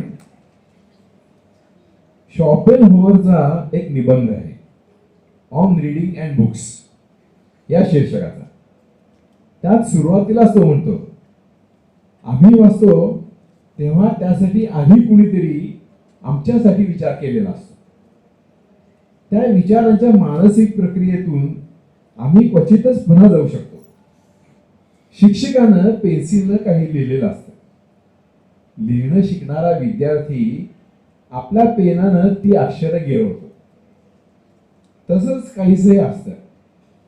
त्यामुळे उपलब्ध प्रत्येक क्षण वाचनात घालवणारी, सतत वाचणारी माणसं सतत कष्टाची कामं करणाऱ्यांपेक्षा मनानं अधिक पंगू होतात. सतत घोड्यावर फिरणारी माणसं कालांतरानं पायी चालणं विसरतात. तसं प्रत्यक्षानुभवाला पर्याय नसतो. या अर्थी हे खरंच, थेट काही विचार मांडणाऱ्या साहित्याबाबतही हे काही अंशी खरं असू शकतं. पण खरा मित्र असलेली पुस्तकं शब्दांमधून सुचवतात, त्याही पेक्षा अधिक त्यातल्या मोकळ्या जागांमधून. पण आपली मतं लागत नाही. खरा मित्र आपला खांदा पुढे करतो, पण त्यावर डोकं टेकून मोकळं मात्र ज्याचं त्यालाच व्हावं लागतं याचं भान ठेवतो. तसंच हे विशेषतः अभिजात कथात्मक साहित्यात हे भान असतं. पुस्तक संपतं, पण तिथून ते वाचकाच्या मनात सुरू होतं. हे सुरू होणं मात्र आपलंच, म्हणजेच प्रत्येक वाचकाचं वेगळं असू शकतं असतं. सध्या मी चित्रकार लेखक अशोक भौमिक यांचं अलाहाबादच्या 40 वर्षांपूर्वीच्या आठवणींचं पुस्तक होये होये लोगों का शहर हे वाचतोय. त्यात एका ठिकाणी त्यांनी थोड्या अशाच उद्विग्नतेनं म्हटलंय, हमारा समाज दूसरों की कल्पना से रचे हुए चरित्रों को प्रामाणिक मानकर अपनी कल्पनाशीलता का प्रयोग करना नहीं सीख जाता. संदर्भ इथे थोडा वेगळा, पण वाटलं वाचक म्हणून आपण या वर्गातले असू तर आरोप ठीकच आहे. अन्यथा मांडलेल्या शब्दांमधून पुरं होत नाही. ते प्रत्येक पुस्तक आपल्या वाचकाच्या जन्माची वाट पाहत जगातल्या कुठल्या तरी ग्रंथसंग्रहालयात कपाटात कितीतरी दीर्घकाळ पडून असतं. अशा रूढार्थानं पूर्ण तरी अपुऱ्या पुस्तकात शब्द, ओळी, अक्षर अशा सगळ्यांमध्ये मोकळा अवकाश असतं, जे वाचकानं त्या वाटेनं स्वतः प्रवास करून भरावेत आपल्या मजदुराप्रमाणे अशी अपेक्षा असते. वाचकाला जे सांगायचं असतं ते कधीच सांगून संपत नाही असं पुस्तक म्हणजे अभिजात साहित्य. अभिजात साहित्याची कायमच कालांतराने नवी वाचनं संभवतात. रोड्स टू रीडिंग या पुस्तकामध्ये सुरुवातीलाच माणसं नक्की वाचतात कशासाठी अशी या हेतूंची एक ढोबळ यादी दिली आहे. त्यातली काही अशी: विधी वा सवयीमुळे कर्तव्य भावनेतून, वेळ घालवण्याचं साधन म्हणून, समकालाचं ज्ञान आणि आकलन व्हावं म्हणून, व्यावसायिक हितासाठी व्यावहारिक गरज म्हणून, स्वतःचा विकास व्हावा, सांस्कृतिक पार्श्वभूमीचा एक अतूट भाग म्हणूनही वाचतात. निखळ बौद्धिक आध्यात्मिक गरज म्हणून सुद्धा लोक वाचत असतात. जगभरच्या वाचनासंबंधी काही निष्कर्ष काढायचे तर हेतूंचे हे ढोबळ वर्गीकरण ठीकच आहे, पण त्या पलीकडे त्यात वैयक्तिक अनुभवाधारित तपशिलांचे रंग भरत डिटेलिंग करत गेलो तर काय दिसतं? सरदेशमुख म्हणतात, दूरचे प्रांत वा देशाचा प्रवास घडला नाही तरी पुस्तकांनी ही उणीव शतपटींनी भरून काढली. पुस्तकांमधून देश विदेश, नगरवस्त्या पाहिल्या, निसर्ग स्थळांचे सौंदर्य अनुभवले, माणसांचे तर किती अजब नमुने भेटावे, गणतीच नाही. पुस्तकांनी इतिहास आणि इतिहासपूर्व काळातून फिरवलं, अज्ञातावरचं आवरण दूर केलं. ग्रंथांमधून मी माणसे वाचली, त्यांचा सहवास घेतला, ग्रंथकर्त्यांशी साक्षात परिचयाविना सख्य जमवलं. एरवी हे आयुष्य किती लहान परिघात घोटाळत असतं. पुस्तकांनी विश्वरूपाचं परोक्ष पण आस्वाद्य आणि अनुभव्य दर्शन दिलं. कवयित्री सुनंदा भोसेकर यांनी आपल्या वाचनानुभवांवर लागीर नावाचं सदर लिहिलं होतं. त्यांनी वाचनात रमण्यातल्या ऐंद्रिय सुखाचीही नोंद केली होती. वाचनात तंद्री लागण्याचा अनुभव काहीसा नशेसारखा वाटतो त्यांना. प्रवासातल्या अशा तंद्रीत गंतव्य स्टेशन मागे गेल्याचा अनुभवही त्या नोंदवतात. मीही अशी तंद्री अनुभवली आहे. स्टीफन व्हाईटची पुस्तकवाला मेंडेल या शीर्षकाची एक कथा वाचनात आली होती. त्यात एक वाक्य होतं, एखाद्यानं प्रार्थना म्हणावी, सट्टेबाजानं फिरणाऱ्या चाकाकडे बघत राहावं. दारुड्यानं शून्यात नजर लावावी तसा तो वाचत असे. वा, यावर भाष्याची गरज नाही. मला वाटतं कुठल्या परिस्थितीत देशाप्रांता काळात तुमचा जन्म व्हावा हे तुम्ही ठरवू शकत नाही, पण पुस्तकं निवडता येतात मित्रांसारखी. त्यांच्यातून जगण्यातल्या अगणित शक्यतांचं आकाश तुमच्यासमोर खुलं होतं. वैयक्तिक नातेसंबंधांपासून सामाजिक प्रश्नांपर्यंत अगणित शक्यतांच्या तिठ्यावर तुम्हाला उभं करतात ती पुस्तकं. परात्पर का होईना, पण अशा विविधानुभवानं तुमचं जग रुंद, अधिक स्वीकारशील, सहानुभूती होत जातं. अर्थात पुन्हा आयुष्याच्या प्रत्यक्षानुभवाला पुस्तकं पर्याय होत नाहीत कधीच, हे खरंच आहे. पण मित्रही कितीही जिवलग असला आणि तुमचं वैयक्तिक आयुष्य कितीही कठीण असलं तरी तुमच्या ऐवजी तो ते जगत नाही. तो त्या कठीण वाटेवर साथ करतो. त्यानं दिलेली शहाणीव प्रत्यक्षातल्या अशा तिठ्यांवर निर्णय घ्यायला तुम्हाला मदत करते. पुस्तकं चोख मित्रांसारखी असतात. पुस्तकांचा माणसाच्या व्यक्तिमत्वावर असणारा पडलेला प्रभाव तपासण्याचे अनेक महत्वाकांक्षी प्रयत्न जगभर झालेत. बऱ्या वाईट कसाही, पण आपल्या काळावर प्रभाव असणाऱ्या व्यक्तींचा खाजगी ग्रंथसंग्रह शोधून त्यावर शोधप्रबंधात्मक ग्रंथ वा त्या व्यक्तींचे वाङ्मयीन चरित्र लिहिण्यात कैक झपाटलेल्यांनी आपली हयात घालवलेली आहे. Hitler, Stalin, Oscar wild, Charles Darwin अशा अनेकांवरची अशी पुस्तकं त्यांच्या विषया इतकीच त्यांच्या निर्मितीच्या दीर्घकालीन कहाण्यांसाठी दंतकथा झाली.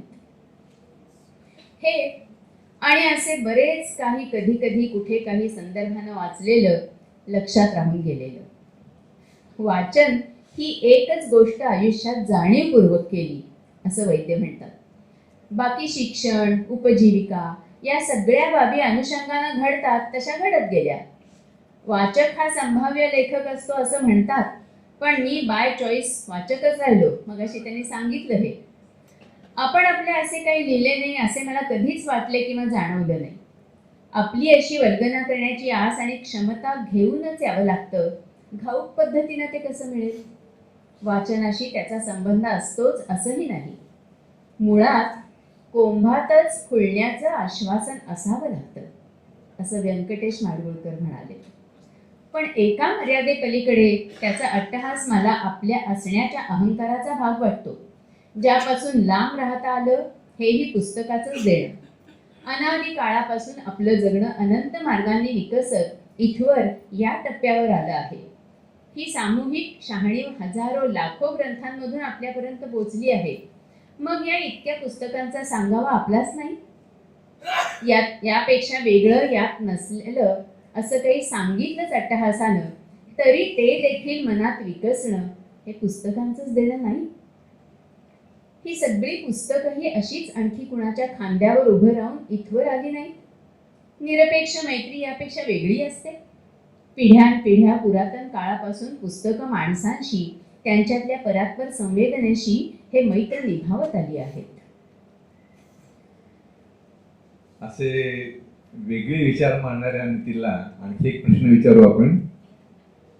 वाचनाला वेळच मिळत नाही हो असं म्हणणारी अनेक मोठी माणसं आहेत.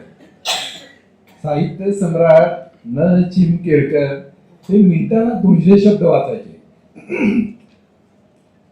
वर्षभरात तू किमान 100 पुस्तकं तरी वाचतोस. तुझी पुस्तक वाचनाची गती कशी आहे, किती आहे? म्हणजे 100-150 पानाचं पुस्तक किती वेळात वाचून होतं, म्हणजे सगळं लक्षात कसं ठेवतो तू? वाचायला वेळ मिळत नाही तेव्हा अनेक जण सांगतात ते मला माहिती नाही. पण माझे काय त्याबद्दल तक्रार नाही. प्रत्येकाचे आपापले प्राधान्यक्रम असतात. पण माझ्या बाबतीत मला सांगायचं तर मला जेवढा वेळ आहे त्यात आधी वाचणं बसत उरलेल्या वेळात बाकीचं आहे. आणि हे अंगभूत सहजपणे होते. म्हणजे आता माझी बायको आणि पोरी बसल्यात, त्याला दोघांना माहिती आहे घरात काय होतं. त्याच्यामुळं हा काही प्रश्न नाही. आपल्याला एखादी गोष्ट आतून आकर्षण असले, आतून आसोशी असले की तुम्ही वेळ काढता. म्हणजे आता असं आहे की पहिल्यांदा एखादी 200, 300, 400 पानांची कादंबरी तर ती काय आपल्या 1-2 दिवसात वाचून होत नाही. रोज किती मी असं म्हणत असलो तरी माझ्या वेळेला मर्यादा आहेत, पोटपाणी आहे, उद्योग आहे, बाकी सगळं असतंच की. तर मग मी काय करतो, पहिल्यांदा आत शिरेस्तोपर्यंत प्रयत्नपूर्वक वाचायला लागते. एकदा तुम्ही आत शिरलात, कथानक आत तुमच्या गोडी लागली, तुम्ही आत कथानक आवडायला लागले तुम्हाला, की मग वाचन पुढे फास्ट होतं. पण बऱ्याच वेळेला असं होतं की आज समजा 50 पानं झाली, तर उद्या तुमचे 50-51 पानं सुरुवात करायची असं होत नाही. दिवसभरात तुम्ही तर अनेक गोष्टी केलेल्या असतात, ते 50 पानातले बरंचसं सुटून गेलेलं असतं किंवा लगेच पटकन पकडता येत नाही.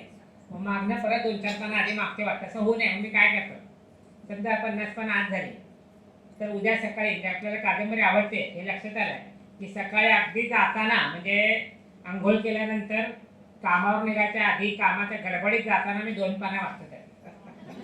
एक आधीचं आणि एक नंतरचं. त्यांनी काय होतं, तर दिवसभर ती कादंबरी तुमच्या डोक्यात राहते आणि दुपारी आल्यावर परत पकडायची गरज पडत नाही, वाचन फास्ट होते. पण तर हे असं काय कोणी सांगितलेलं नाही किंवा कुठे लिहिलेलं वाचलेलं नाही, हे आपोआपच असंच केलं.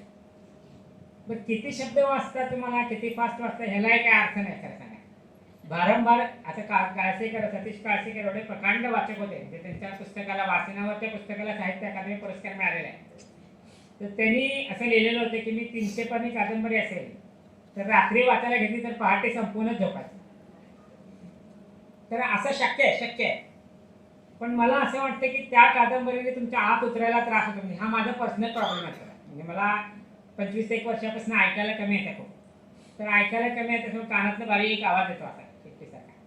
तर मग त्याच्यामुळे कॉन्सन्ट्रेशन करणं अवघड होतं मला आणि लक्षात राहत नाही पटकन. ते जे तुम्हाला धरायचं आहे लक्षात राहते ते घट्ट धरून ठेवायला लागतं तुम्हाला. हा माझा प्रॉब्लेम आहे, काय पर्सनल नाही. पण त्यामुळे मी काय असे सलग 200 पानं वगैरे वाचत नाही. जे मुरवायचं आहे ते थोडं पण थोडं म्हणजे सततच वाचायचं. म्हणजे सगळे बारीक सारीक वेळ चोरायची. म्हणजे आमचे शशिकांत सावंत नावाचे प्रकांड वाचक आहेत. तर त्यांनी असं लिहिलं होतं की ते स्वतः काहीच करत नाही वाचण्याशिवाय. म्हणजे त्यांनी पोट पाण्यासाठी रीडिंग कन्सल्टन्सी हाच उद्योग सुरू केला. वेगवेगळ्या क्षेत्रातल्या लोकांना वाचनाविषयी सल्ले द्यायचे आणि हे सगळे वेगवेगळे लोक म्हणजे फार मोठे 5 स्टार हॉटेलमध्ये वगैरे हे असणारे पासून सिनेमातले नट आहेत, राजकारणातले मंत्री सुद्धा येतात आणि ते मोठे झाले. मोठ्या लोकांचे कसे बुवा वगैरे असतात ना, गुरु वगैरे, तसं त्यांचे ते गुरु आहेत. तर ते असं सांगायचे की मी वाचायला फिरायला जातो सकाळी, तर फिरायला कुठंही जायचं असो हातात खिशात पिशवीत पुस्तक ठेवायचं. म्हणजे मी अगदी इराण्याच्या हॉटेलमध्ये चहा प्यायला, ते एकटेच राहतात, चहा पाण्यापासून सगळं बाहेरच. तर ते चहा प्यायला गेलो ना, ते इराण्याच्या हॉटेलमध्ये चहा यायला किंवा खाण्याला 10 मिनिटं लागतात. तेवढ्या 10 मिनिटात सुद्धा मी वाचतो, 4 पानं पुढे जातो. तर ते वाचल्यानंतर माझ्या लक्षात आलं की अनेक असे बारीक पॉकेट्स आपल्याला चोरणं शक्य आहे आणि असं बारीक वेळात वाचलेलं वाचणं तुमच्या लक्षात राहतं. हाही अनुभव चांगला आहे. पण दुसऱ्या बाजूला असं आहे की काही पुस्तकं असतात की तुम्हाला ही वाचायचीच आहेत पण रेटत नाही. आता हे नचिकेळकरांचं उदाहरण दिलं. नचिकेळकरांच्या वेळेला कदाचित असे, मी आता आज तुम्हाला उदाहरण सांगणार आहे, ते असे लेखक नसावे. आता आपल्याकडे एक नवीन मराठी लेखक आहेत, प्रशांत बागाड म्हणून आहे. हा माणूस मराठीतला सर्वात बुद्धिमान लेखक असावा खरं. म्हणजे तो रुडकी IIT मध्ये तत्वज्ञानाचा प्राध्यापक आहे आणि आपल्या लेखनामधून तत्वज्ञानाच्या ज्या गूढ गंभीर वगैरे संकल्पना आहेत त्या आयुष्यातल्या बारीक घटनांचं लोन पाहतो. पण तरी कथानक असं काहीही नाही. तुम्हाला ते त्याच्याबरोबर जायला लागतं प्रयत्नपूर्वक तरच. आता त्याच्या अलीकडे जे अनाकार विल्हे नावाचे छोटेशी कादंबरी आली ती मी वाचत होतो अलीकडे. 162 पानं फक्त, छोट्या आकाराची. 20 दिवस वाचत होते ठरवून. रोज 5 ते 10 पानच वाचायचे. पण ते 5 ते 10 पानं म्हणजे 4 ओळी झाल्या तर तुम्हाला ते पहिल्या 4 ओळी त्यांनी काय म्हणलेलं आहे हे पचवूनच पुढे जायचं. नोंदी करायच्या, कारण त्या नोंदी केल्या नाहीत तर पुढे तुम्ही जाऊ शकत नाही. कथानक म्हणजे नाहीच कथानक. एक 50-60तल्या माणसाला आपण शाळकरी वयातली एक गोष्ट आठवते, एवढीच गोष्ट आहे. ती गोष्ट काय आहे तर मी मित्राकडे जायचो, त्या वाटेतल्या रस्त्यावर जाताना मला काय दिसत हे मला त्यावेळेचे काय आठवतं ते आजचा मी आठवतो आहे. त्यावेळेच्या मला असं दिसलं की त्यावेळेला मला असं दिसलं असेल. म्हणजे इतक्या बारीक सारी गोष्टी की त्या वाटेत जाताना हिरवं डाळीचं घर होतं आणि त्या घरामध्ये 2 मायलेकी बाहेर बसलेल्या असायच्या. तर त्या मायलेकीतली जी तरुण मुलगी होती ती कधी शाळकरी होता तर ती माझ्याकडे अशी हेतूपूर्वक बघायची. म्हणजे कसं तर तिच्यात हाच तो मुलगा आहे असं तिच्या नजरेत मला स्वच्छ जाणवायचं. पण तिची आई मात्र निराश आहे बघायची. मला त्याकडे बघायला डोळ्यात नजरेला नजरेला काही वाटत नाही, पण मुलीला मी नजर देऊ शकायचो नाही. तर ते का? तर त्यांनी ही सगळी कथा आहे तेवढीच, शेवटी फक्त तो त्या मित्राच्या घरापर्यंत पोचतो एवढेच कष्ट. तर त्या कथेत त्यांनी शेवटी त्या कथेला उपनिषदाचा संदर्भ जोडला. तर उपनिषदाचा संदर्भ म्हणजे उपनिषदामध्ये एक कथा आहे शेवटी की 2 पक्षी असतात.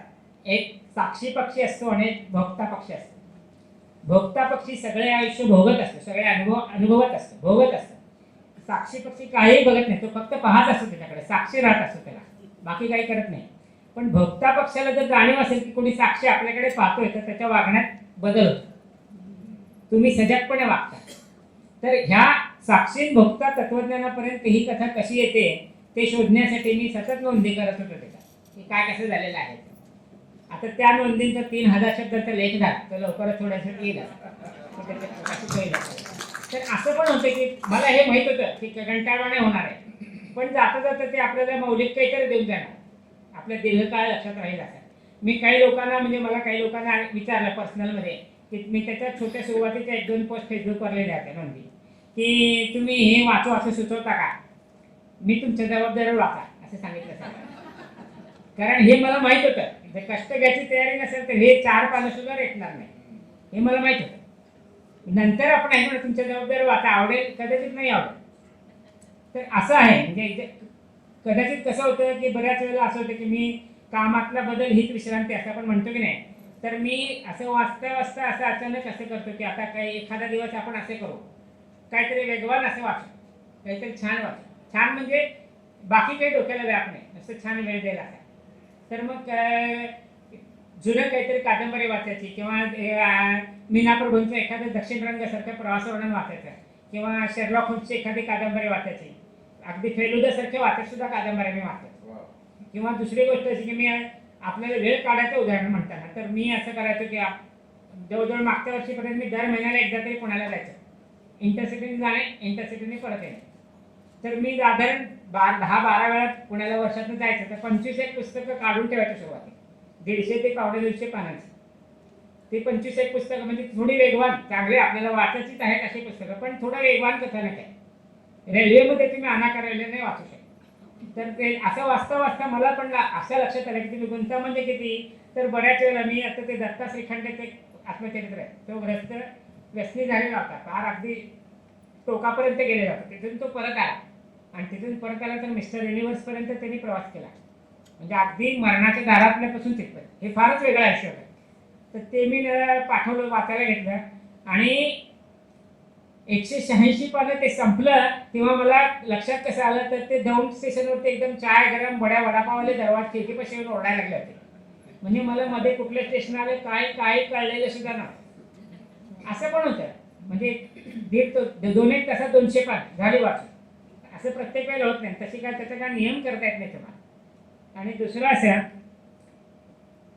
लक्षात कसं ठेव, तर पुस्तकातले तपशील लक्षात ठेवायची गरज नसते असं मला वाटतं.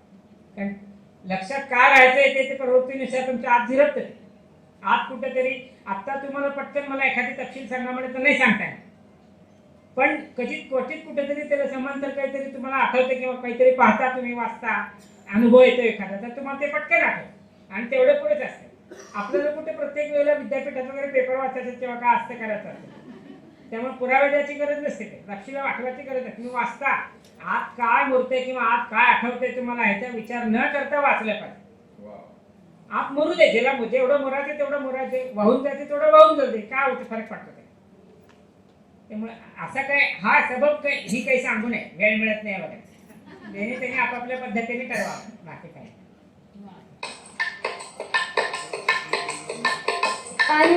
अंधारातून वाट दाखवी, वाट सरूना दिवा, कशी पुस्तके दुःखी जीवाला मार्ग दाविती नवा, विचार विटके झटकून सारे, तेज ठेवी मस्तक, क्षण शिक्षणाला शिकवायाला आहे हो पुस्तक. वाचा तुम्ही पुस्तक हो, वाचा तुम्ही पुस्तक.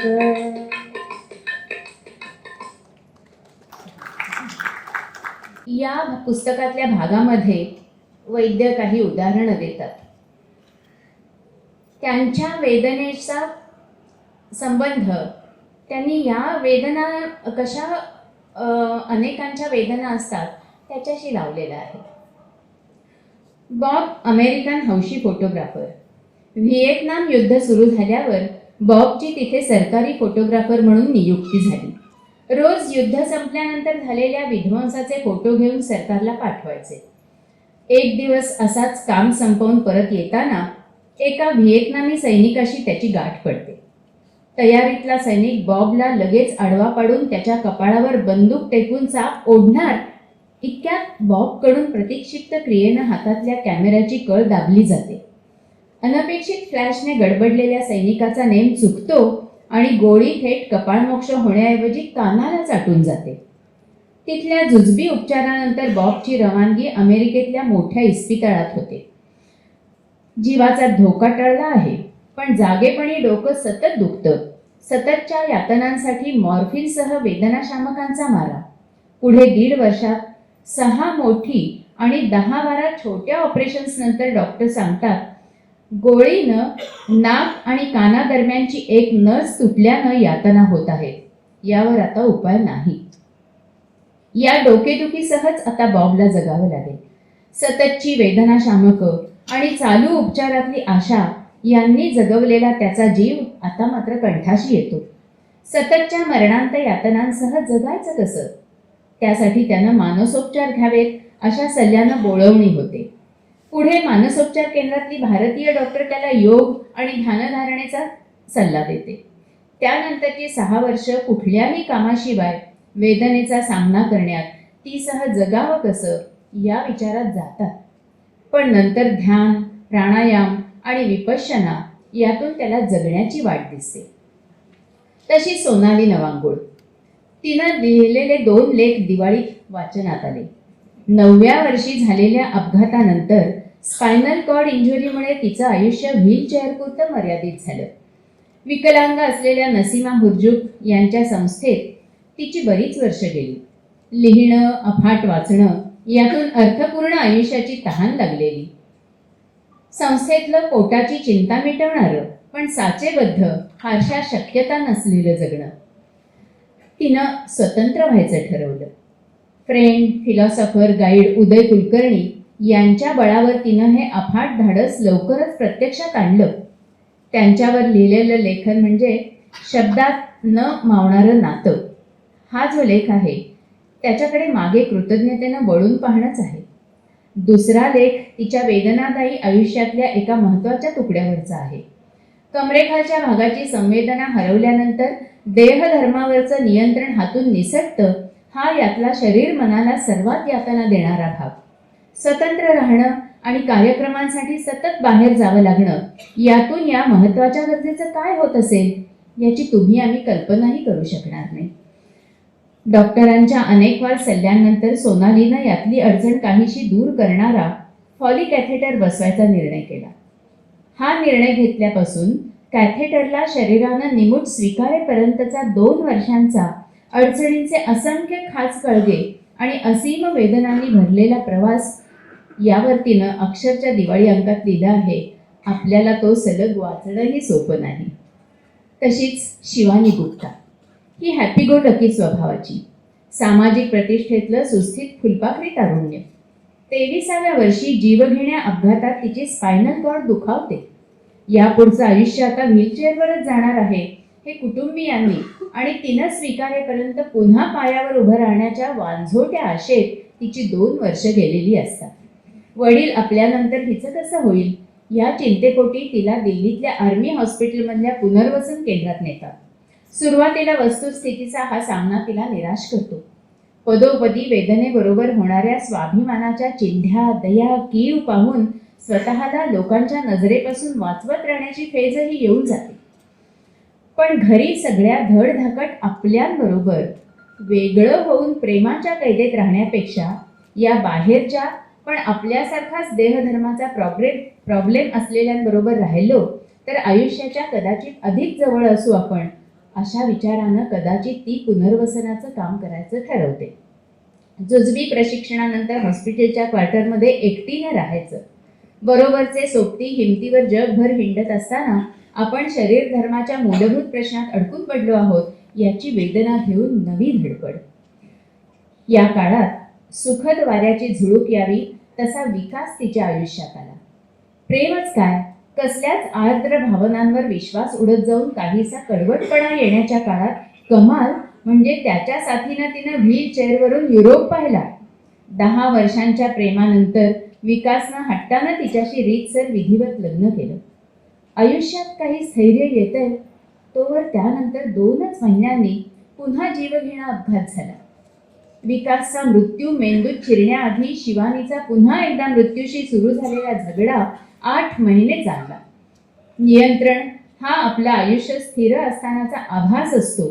या जाणीवेनं प्रेमाच्या आठवणींसह पुन्हा एकटेपणाच्या समेवर आलेली शिवानी गेली 10 वर्ष आपल्यासारख्यांसाठी काम करते आहे. नो लुकिंग बॅक हा तिचा जीवघेणा तरीही प्रेरक अनुभव. वा. नितीनला आता 4था प्रश्न विचारतोय. आणखी एक प्रश्न. एकच पुस्तक अनेकदा वाचतोस का? आणि तुझ्या जीवनावर प्रभाव टाकणारी पुस्तकं कोणती? आणि तुझे आवडते लेखक कोण?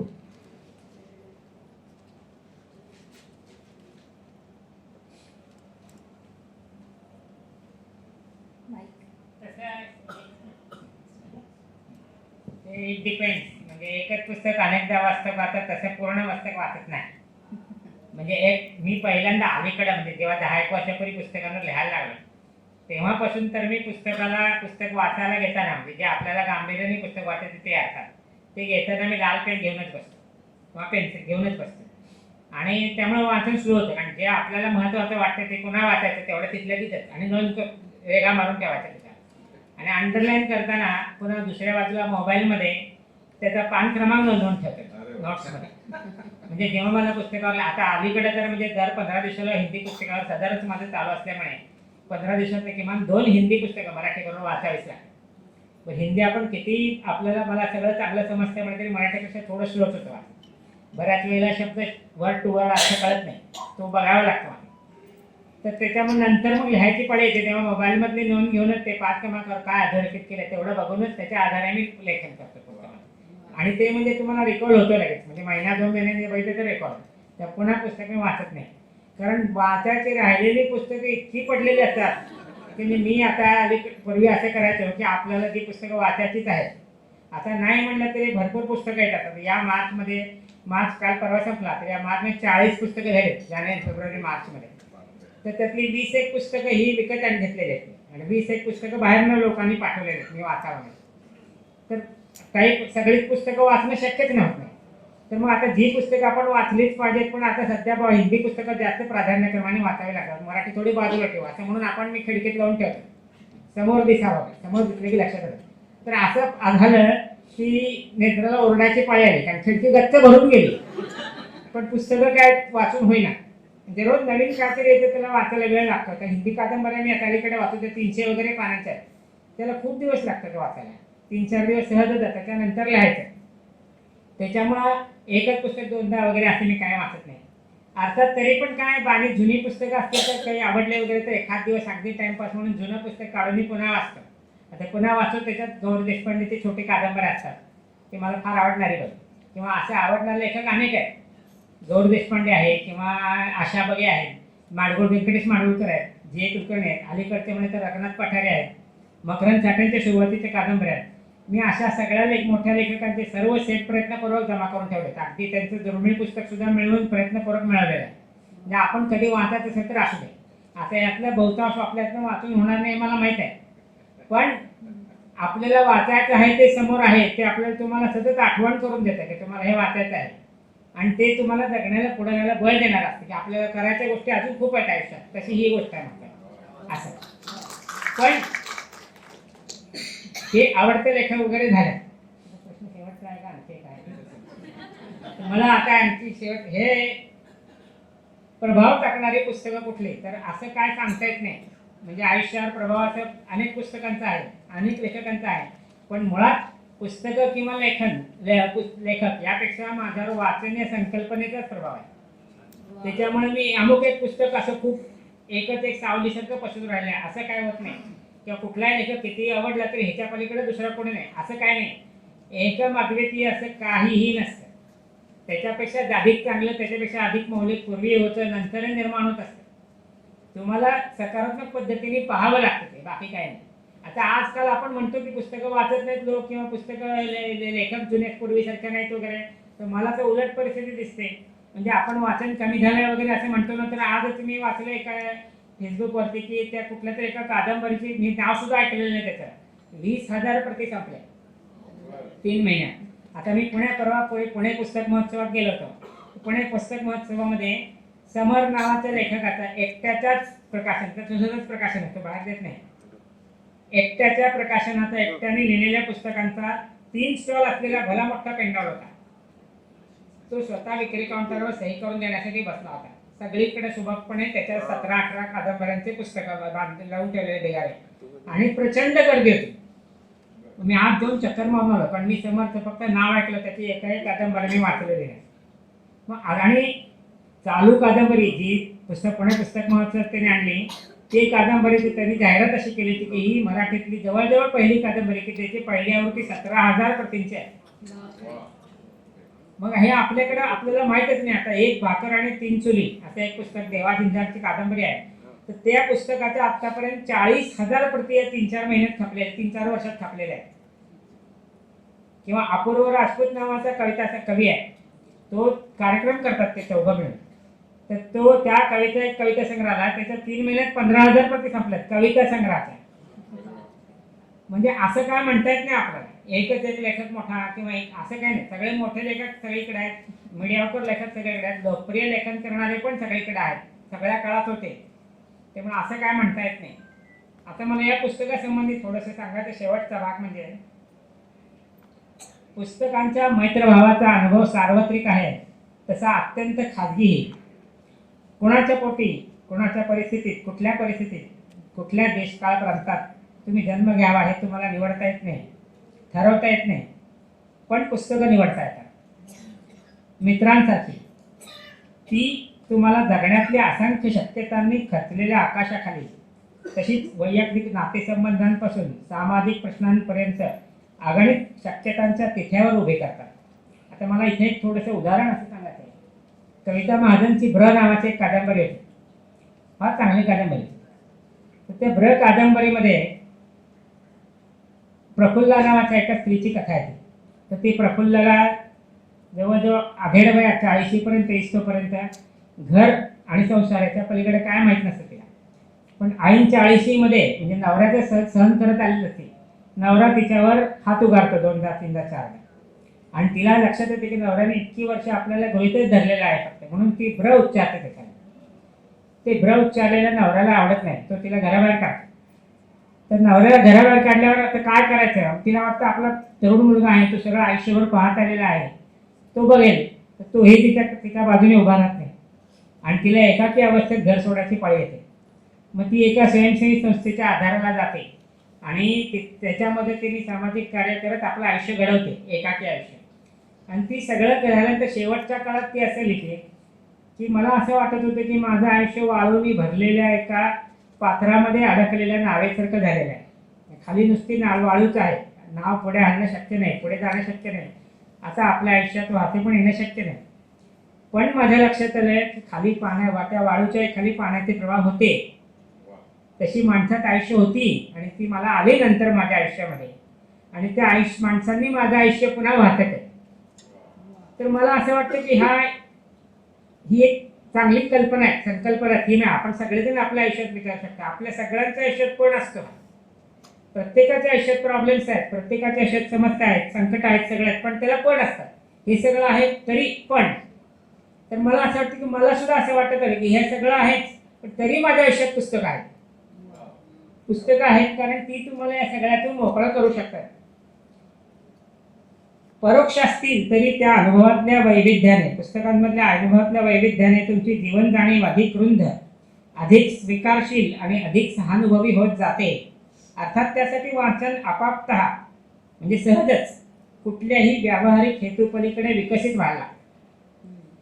ती पुस्तकं तुमच्या प्रत्यक्ष आयुष्यात असे तिथे येतात ना, तेव्हा निर्णय घ्यायला तुम्हाला आपोआप मदत करतात, नकळत मदत करतात. वाचून झाल्यावर हे पुस्तकं अशी उरतात, तुमचं आयुष्य व्यापून राहतात. हे पुस्तक ही अशा पुस्तकांच्या वाचनानुभवाची गोष्ट आहे.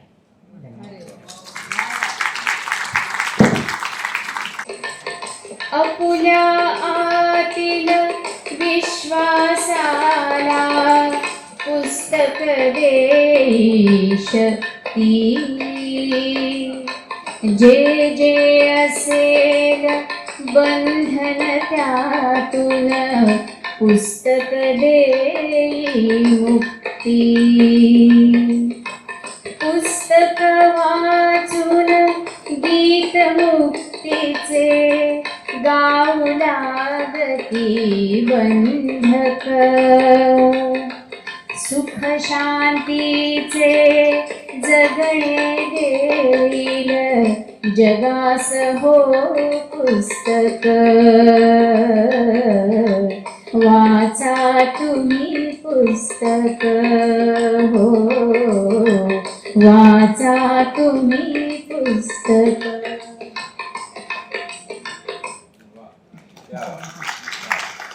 तीन जणांचे अनुभव वाचले.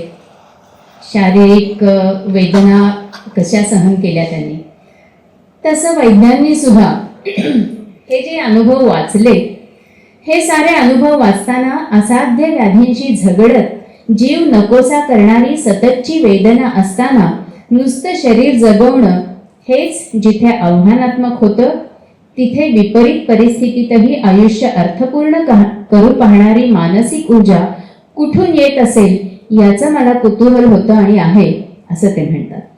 वेदनेचं सृजनाशी असलेलं नातं हा तसा कुतूहलाचा तरी जुनाच विषय. अनेक जगप्रसिद्ध लेखक, कलावंत हे वैद्यकीय परिभाषेत मानसिक रुग्ण होते. काय काय होत असेल नेमकं हे शोधायचा छोटासा प्रयत्न सुबोध जावडेकरांच्या अलीकडच्या एका कथेत आहे. नियतीशी करार अशा नावाची ती कथा. उत्तम कारागीर म्हणून नावाजल्या हिणवल्या गेलेल्या एका चित्रकाराला ब्रेन ट्यूमरची बाधा होते. वेळी अवेळी अतितीव्र डोकेदुखीचे हल्ले. स्मरतय ते इतकंच की या काळात त्याच्या चित्रकलेला अभिजात बहर येतो. डोकेदुखी आणि चित्रकलेला बहर. एरवी फारसं कुतूहल न दाखवणारे जाणकारही या बदलानं चकित होतात. आपण लोकप्रिय असलो तरी जाणकार म्हणवणारे चित्ररसिक आपल्याला मानत नाहीत याचा सल असलेल्या या चित्रकाराला मेंदूतली तीव्र वेदना आणि नव्यानं आलेला निर्मितीचा बहर या दोन्हीचा परस्पर संबंध जाणवतो. तसं त्याच्या लक्षात येतं, वैद्यकीय उपचार ट्यूमरच्या वेदनेबरोबर आपलं हे नवप्रातिभ देणंही घेऊन जाईल. तो मरणाचा धोका पत्करून ऑपरेशन नाकारतो. हे सारं इतकं थेट ढोबळ असणार नाही कदाचित, पण निदान काही नातं असेल का? या सगळ्या अनुभवांकडे पाहताना एक छोटा व्यक्तिगत संदर्भही होता. 1999च्या सप्टेंबरात, त्यावेळी लग्न होऊन फक्त 2 महिने झाले होते आणि त्यामुळे हे जे मी सांगतोय त्याचा त्रास माझी पत्नी नेत्रा हिला माझ्यापेक्षा जास्त झाला होता. तर एका टळटळीत दुपारी कामावर असताना अचानक कानातून शिट्टीसारखा आवाज यायला लागला. ऐकायलाही घुमाऱ्यासारखा आणि मुख्य म्हणजे कमी येतंय असं लक्षात आलं. अस्वस्थ बेचैन झालो. बराच वेळ पंख्यासमोर होतो, त्यानं कानात दडे बसले असावेत, होतील कमी अशी मनाची समजूत घालत घरी आलो. वामकुक्षीनंतर जागा झालो आणि पहिली जाणीव झाली, आवाज अजून आहे. त्यानंतर 4-5 वर्ष वेगवेगळ्या पॅथींचे वेगवेगळे डॉक्टर, सोलापूर आणि पुणे सततचे हेलपाटे, कुणीही नवा संपर्क दिला की तो लगेच गाठावा असं चाललं होतं. दरम्यान आवाज तर होताच आपल्या ठिकाणी सतत, कधी शिट्टी तर कधी वादळी वारे, कधी समुद्राची मोठी गाज तर कधी हजारो रातकिड्यांची किरकिर. ऐकू येण्याची क्षमता 70% कमी झालेली. हे आता बरं होणार नाही हे एव्हाना अनुभवातून वाचण्यातून कळलं होतं. त्यामुळे धक्का काहीसा जिरलेला होता. तरी कानात येणाऱ्या आवाजाचं काय करायचं याचा ताण होता. आजही आहेच. यालाही आता 13 वर्ष झाली. दरम्यान यावरचे काही लेख वाचले होते. डॉक्टर ह.वी. सरदेसाईंच्या एका लेखात अशा आवाजामुळे भोवतालापासून परात्मता येते, समूहात वावरण्याचा आत्मविश्वास उणावतो, मानसिक आरोग्याचे प्रश्न निर्माण होण्याची शक्यता असते, वेडही लागू शकतं, तर काहींनी आत्महत्याही केल्या असं वाचलं होतं. पण मी आणि माझा आवाज अजूनही आहोत. ऐकणं आणखी उणावलं असलं तरी अजून प्रयत्नानं का होईना थोडा संवाद होऊ शकतो आहे. ऐकण्यातला आनंद संपल्यानं गाणं, सिनेमा, नाटक मात्र आयुष्यातून वजा झालं. रोजच्या व्यवहारातही काहीसं परावलंबित्व आलं. हेही ठीकच. जगण्याची असोशी कशाचीही सवय करून घेते. पण याच काळात पुस्तकं भेटली, अगदी आत्मीय गळाभेट व्हावी तशी. आम्ही आहोत हा त्यांनी नकळत दिलेला दिलासा. त्यांच्या सहवासात याही परिस्थितीत जगावंसं वाटणं कायम राहिलं. आता वाटतं त्या शिट्टीचं, तीही आता सखीच, त्या शिट्टीचं व्हावं पार्श्वसंगीत आणि ती सह जगण्याचं न ऐकता येणार तरी सुरेल गाणं. दुरितांचे तिमिर जावो, विश्वस्वधर्म सूर्ये पाहो, जो जे वांछील तो ते लाभो, प्राणी जात आणि ग्रंथोपजीविये, विशेषी लोकीये, दृष्टा दृष्ट विजये होआवे जी. येथ म्हणे श्री विश्वेश्वराव, हा होईल दान पसावो. येणे बरे ज्ञान देवो, सुखिया जा